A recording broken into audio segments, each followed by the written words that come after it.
Aujourd'hui, nous allons conclure notre voyage donc dans l'Épître aux Hébreux par ce 8e et dernier sermon. Oui, oui, on a bel et bien eu 8 sermons qui ont été donnés par nos frères sur ce livre important. Important parce qu'il parle d'une personne. Il parle de Jésus-Christ, notre grand prêtre qui est assis à la droite de Dieu et qui revient bientôt. Donc aujourd'hui, en parcourant les versets 11 à 25 du chapitre 10, on va examiner d'autres déclarations qui contrastent avec l'œuvre de médiation qui est bien supérieure et qui est bien efficace de Jésus en tant que notre grand prêtre. Et aussi, en plus d'aborder certains thèmes qui sont récurrents dans l'Épître, on l'a vu par les sermons derniers, ce passage va nous présenter 5 appels à l'action, à la lumière de tout ce qu'on a vu durant les sermons, donc des semaines antérieures. Débutons avec quelques nouvelles déclarations qui sont apportées par l'auteur du livre sur le fait que Jésus est notre grand prêtre. Hébreux 10, les versets 11 à 14 que Oiseau vient de lire. Donc, tout prêtre se tient chaque jour debout pour faire le service et offrir fréquemment les mêmes sacrifices qui ne peuvent jamais enlever les péchés. Tandis que Christ, après avoir souffert un seul sacrifice pour les péchés, il s'est assis pour toujours à la droite de Dieu. Il attend désormais que ses ennemis soient réduits à lui servir de marchepied. Oui, par une seule offrande, il a conduit à la perfection pour toujours ceux qu'il rend saints, et ça c'est nous. Christ s'assoit parce que son œuvre d'expiation est accomplie. Il n'y a rien à ajouter. Et en plus, être assis à la droite de Dieu, c'est être à la place du plus grand honneur. On peut lire dans l'Évangile de Marc au chapitre 14, les versets 62 et 63, que lorsque Jésus a réclamé cette place pour lui-même, là, le souverain sacrificateur a déchiré sa robe, tellement qu'il considérait que les paroles de Jésus, c'était comme un blasphème. L'auteur, lui, nous présente ici maintenant 2 nouveaux contrastes qui font suite aux précédents dans les chapitres antérieurs. Le prêtre lévitique, donc debout, offre des sacrifices encore, et comparé à Jésus, qui lui est assis à la droite de Dieu, après offert un seul sacrifice pour les péchés. Ces 2 contrastes soulignent à quel point Jésus est plus grand et plus efficace en tant que grand prêtre et parce qu'il a accompli par rapport à l'ancien système sacrificiel. Et le fait que les prêtres lévitiques se tiennent debout et offrent à plusieurs reprises des sacrifices nous indique que leur sacrifice n'était pas efficace pour expier les péchés. Ils ne pouvaient jamais s'asseoir après avoir terminé leur tâche parce que celle-ci n'était jamais achevée. Ils devaient simplement tout recommencer, encore. Jésus il est venu comme un grand prêtre qui s'offre comme le seul sacrifice parfait et pour tous les temps. Son sacrifice n'a pas besoin d'être offert plus qu'une seule fois et son œuvre est achevée. Il a accompli cette tâche efficace pour notre rédemption, notre réconciliation et notre restauration. Le passage nous fait également savoir au verset 13 que Jésus attend maintenant que ses ennemis soient réduits à lui servir de marchepied. Il a mis le mouvement de victoire complète et finale sur tout péché, sur la mort, sur le mal. Il n'y a pas d'autre endroit où on devrait chercher un tel salut et une telle délivrance. Et l'auteur poursuit ensuite en citant une promesse qui est bien connue du prophète Jérémie, donc au chapitre 31, les versets 31 à 34. « Voici que les jours viennent, déclare l'Éternel, où je conclurai avec la communauté d'Israël et la communauté de Juda une alliance nouvelle. Ne sera pas comme l'ancienne que j'ai conclue avec leurs ancêtres, le jour où je les ai pris par la main pour les faire sortir d'Égypte. Eux, ils ont violé mon alliance alors que moi, j'étais leur maître, déclare l'Éternel. Mais voici l'alliance que je ferai avec la communauté d'Israël après ces jours-là, déclare l'Éternel. Je mettrai ma loi à l'intérieur d'eux, je l'écrirai dans leur cœur, je serai leur Dieu, ils seront mon peuple. Personne n'enseignera plus son prochain et ni son frère en disant « Vous devez connaître l'Éternel, car tous me connaîtront, depuis le plus petit jusqu'au plus grand d'entre eux, déclare l'Éternel. En effet, je pardonnerai leurs fautes et je ne me souviendrai plus de leurs péchés. Ce passage de Jérémie nous ramène à notre lecture d'aujourd'hui, dans Hébreux 10, les versets 15 à 18, où il répète « C'est ce que le Saint-Esprit nous atteste, car après avoir dit « Voici l'alliance que je ferai après eux, après ces jours-là, et je mettrai mes lois dans leur cœur, je les écrirai dans leur esprit, et il ajoute « Je ne me souviendrai plus de leurs péchés, ni de leurs fautes. » Or, là où il y a le pardon des péchés, il n'y a plus à présenter d'offrande, c'est terminé. Cette promesse qui est bien connue, ça nous aide à voir que Jésus, avec son offrande unique, il a amené à la perfection tous ceux qui sont sanctifiés. Remarquez que ce que Jésus a accompli n'est pas seulement son rituel extérieur, là, qui est similaire à l'ancien système sacrificiel. Non, Jésus a accompli un changement intérieur qui fera toute la différence. Il a opéré un changement au niveau de nos cœurs, au niveau de nos esprits. Il est allé à la racine du problème. Mais non seulement ça, il a obtenu aussi le pardon éternel. On ne s'en souviendra plus jamais. C'est extraordinaire, cette promesse à voir s'accomplir dans l'œuvre de réconciliation de Jésus. C'est notre avenir présent en Christ, parfaitement lavé, purifié et établi sur une nouvelle base de justice pour ne jamais retourner à notre état déchu. Notre communion là, avec le Père est rétablie et toute l'inimitié et la rébellion qui ont autrefois marqué nos cœurs et nos esprits pécheurs sont à jamais pardonnés, effacés, oubliés.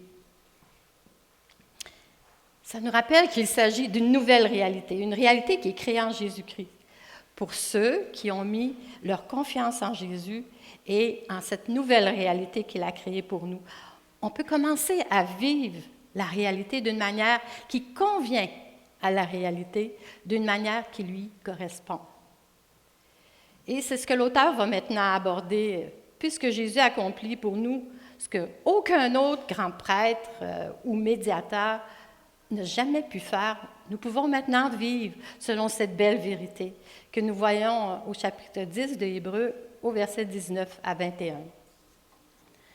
Ainsi, frères et sœurs, nous avons par le sang de Jésus l'assurance ou la confiance d'un libre accès au sanctuaire. Cette route qui est nouvelle et vivante, il l'a inaugurée pour nous au travers du voile, c'est-à-dire de son propre corps. Et de plus, nous avons maintenant un souverain prêtre qui est établi sur la maison de Dieu. Cette section elle commence par ainsi ou c'est pourquoi, puisque l'auteur est sur le point d'énumérer 5 choses que nous devrions accomplir à la lumière de cette nouvelle réalité dans laquelle Jésus nous a amenés. Mais remarquez comment l'auteur résume tout ce qu'il a dit sur Jésus comme étant une raison pour laquelle nous pouvons avoir confiance, avoir de l'assurance. L'auteur commence par une note de certitude, une note d'espérance et de joie à cause de qui est Jésus en tant que notre grand prêtre.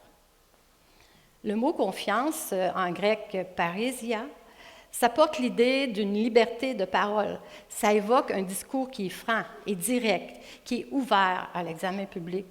Cette confiance-là, ça exige du courage, de l'audace et une joie intrépide, sans peur.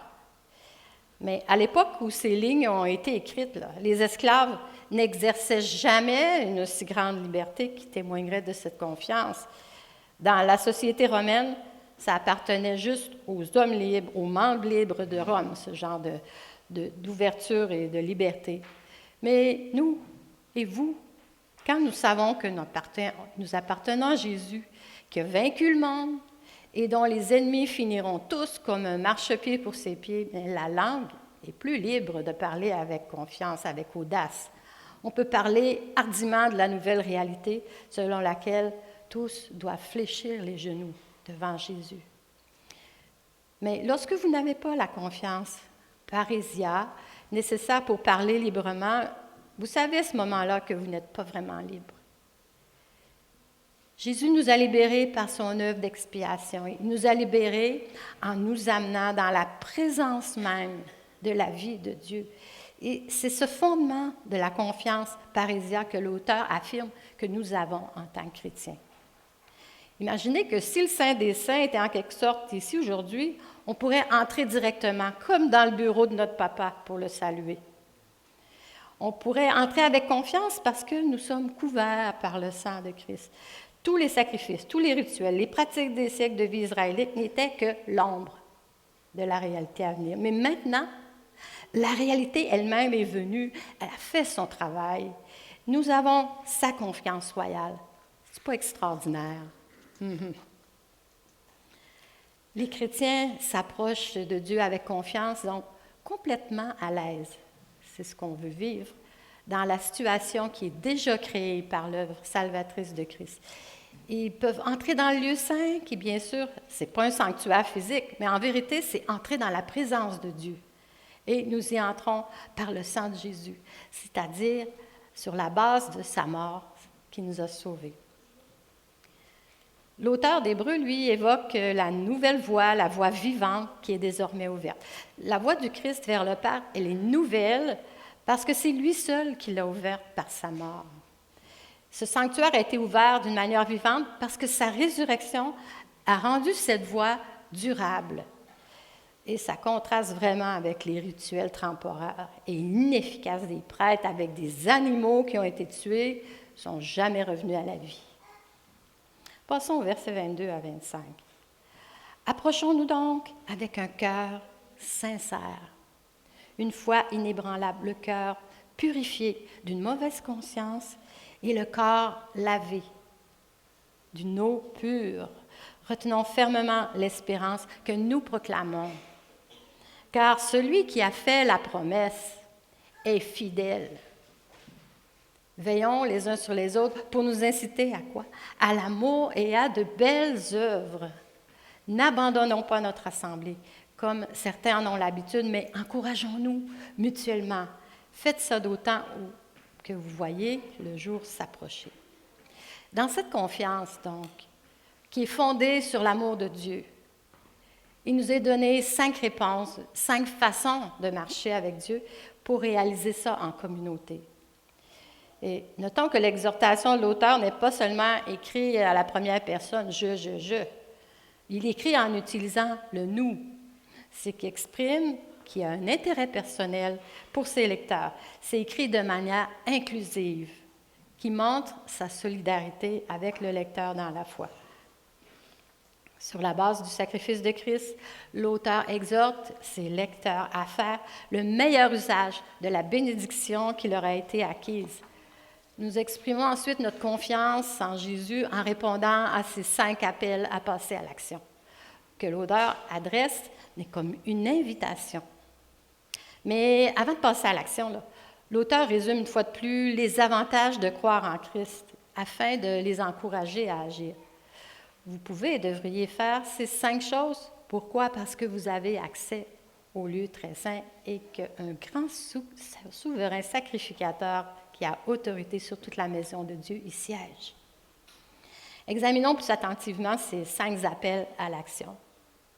Le premier, au verset 22, nous dit « Approchons-nous avec un cœur sincère ». Puisque Jésus a tenu la promesse de Jérémie, son cœur est parfait, il est sincère. Nous pouvons lui faire confiance qu'il va partager ce cœur avec nous. Nous ne devons donc pas craindre de nous approcher de Dieu. Nous sommes assurés que notre cœur a été purifié d'une mauvaise conscience et notre corps lavé d'une eau pure. Il n'y a rien qui nous empêche de nous approcher du trône de Dieu avec Jésus comme notre grand prêtre. Au verset 23, on voit un deuxième appel à l'action. Restons fermes dans la confession de notre espérance. Cette deuxième exhortation, c'est de s'accrocher fermement à la profession de l'espérance. L'auteur a déjà utilisé ce verbe pour nous exhorter à conserver justement cette confiance et toute la gloire qu'il y a dans l'espérance. Comme nous le dit Hébreux 3, les versets 6 et 14, « Mais Christ est comme fils à la tête de sa maison. Or, sa maison, c'est qui? C'est nous. Pourvu que nous retenions fermement jusqu'à la fin la confiance et l'espérance dont nous tirons notre fierté. Et au verset 14, en effet, nous sommes devenus, j'aime cette expression, les compagnons du Christ, pourvu que nous retenions fermement jusqu'à la fin notre position première. C'est une expression inhabituelle qui est utilisée ici. On aurait pu s'attendre à la foi plutôt qu'à l'espérance. Mais il est bon de faire référence à l'espérance qui a déjà été écrite comme une ancre pour l'âme dans Hébreux chapitre 6, le verset 19. Cette espérance, nous la possédons comme une ancre solide et sûre de l'âme, et elle pénètre derrière le voile. Les chrétiens peuvent s'attendre à ce que les promesses que Dieu a faites s'accomplissent parce que derrière eux se trouve un Dieu en qui ils peuvent avoir, en qui nous pouvons avoir pleinement confiance. Quand il fait une promesse, cette promesse sera infailliblement tenue. Remarquez l'accent qui est mis sur la parole. La confiance qu'on nous donne en Christ, ça libère notre langue pour confesser et pour être d'accord avec ce qui est vrai, avec la vérité. Nous devons tenir ferme, maintenir cette cohérence spirituelle et ne jamais craindre de parler pour ce qui est vrai, même face à la censure et à la persécution. Ayons une pensée justement et des prières pour nos frères et sœurs à travers le monde qui vivent la persécution. On en parle souvent durant le mois de novembre, des chrétiens persécutés. Souvenons-nous d'eux. Ces bien-aimés, eux, savent comment l'histoire va se terminer grâce à Jésus-Christ. Et ils ne conforment pas leur discours à ceux qui racontent des faux récits, quelles que soient les conséquences encourues, en conservant un tel espoir. Regardons maintenant le troisième appel à l'action au verset 24. Considérons comment nous pouvons nous inciter les uns les autres à l'amour et aux bonnes ou aux belles œuvres, aux belles actions. Non seulement nous vivons dans une confiance qui est stupéfiante, mais aussi nous visons à susciter cette confiance chez les autres. Cette confiance ne se contente pas de parler, mais elle se manifeste par des bonnes actions, par des belles œuvres. C'est des actions qui sont extérieures, qui montreront également la réalité de la réconciliation qui a été accomplie en Christ. Et nous poursuivons dans l'action avec ce quatrième appel. Ne négligeons pas de nous réunir. C'est un autre acte de liberté qui est né de la confiance aussi. Et c'est le seul impératif qui soit négatif ou un commandement qui dit ce qu'il ne faut pas faire. Et ça illustre l'importance qui est accordée aux relations face à face, donc habituellement qui sont rassemblés autour de la parole. On est censé partager les uns avec les autres la bonne nouvelle accomplie en Jésus-Christ. Et nous le faisons ensemble en communauté comme un témoignage approprié de cette communion qu'on a avec le Père et le Fils et dans laquelle on a été introduit par l'Esprit. Les chrétiens hébreux semblaient s'être rassemblés une fois par semaine, mais la persécution, ça a pu avoir un effet de les dissuader de fréquenter même certaines églises de maison relativement privées, ce qu'on peut lire un peu plus loin dans les versets 32 et 33. Souvenez-vous des premiers jours, après avoir été éclairés, vous avez supporté un grand et douloureux combat. Tantôt, vous étiez publiquement exposés aux injures et aux persécutions. Tantôt, vous vous montriez solidaires de ceux qui se trouvaient dans la même situation. Les autorités romaines se méfiaient des réunions privées, bien que personne n'enquêterait probablement sur elles en dehors de Rome, à moins que quelqu'un qui porte une accusation. Mes frères et sœurs, les chrétiens doivent s'exhorter les uns les autres à aimer. C'est un thème qui est caractéristique dans le Nouveau Testament. C'est un amour qui n'est pas égoïste, un amour dont le paradigme est la croix.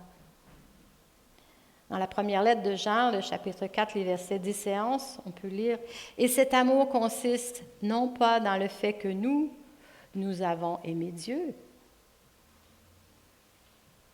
mais dans le fait que lui nous a aimés et a envoyé son Fils comme victime expiatoire pour nos péchés. Bien-aimés, puisque Dieu nous a tant aimés, nous devons, nous aussi, nous aimer les uns les autres. Et c'est intéressant de noter que ce genre d'amour, c'est un produit de l'activité communautaire. C'est une vertu qui exige les autres pour s'exercer. On peut pratiquer la foi ou l'espérance tout seul, mais pas l'amour. Notre communion avec Dieu ne doit jamais devenir égoïste. Nous sommes appelés à la communion avec les autres croyants dans les églises locales. Et c'est important de noter que l'accent ici n'est pas sur ce qu'un croyant obtient de l'Église, mais plutôt ce qu'il contribue en considération des autres dans l'Église. Une personne m'a dit que chaque fois qu'elle manquait le culte le dimanche, elle avait l'impression d'avoir manqué quelque chose. Arrêter les événements de la vie de ses frères et sœurs dans la communauté. Elle a manqué le soutien des amis, la camaraderie et les chants qui ont été chantés d'une même voix dans la louange. Ça manqué. Est-ce que nous pourrions honnêtement dire que, alors que nous sommes à côté, assis d'un frère, d'une sœur aujourd'hui, qu'on a pris le temps d'apprendre quelque chose de nouveau sur lui ou elle?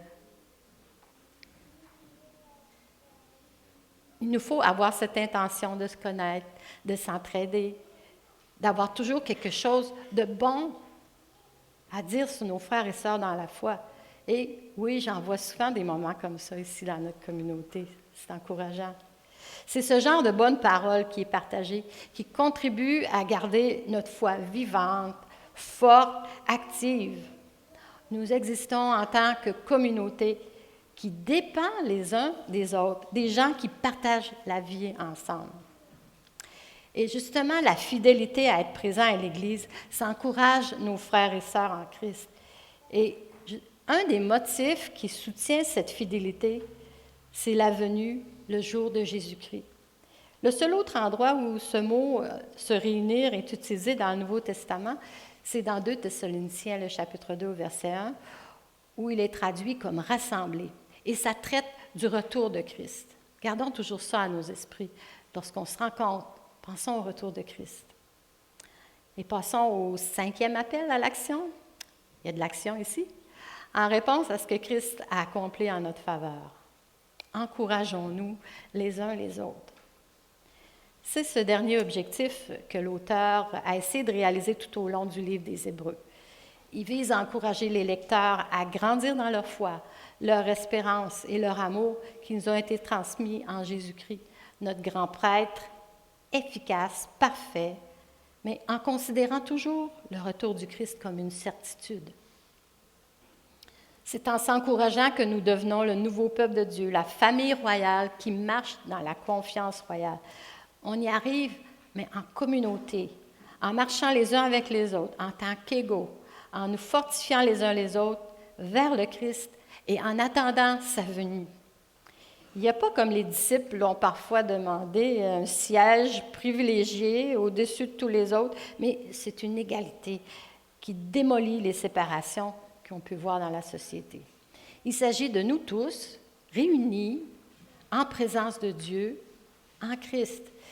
Dieu nous a donné le don le plus beau, peut-être le plus exaspérant parfois, mais le plus vivant et le plus émouvant qu'il ait pu faire après son Frère Jésus-Christ.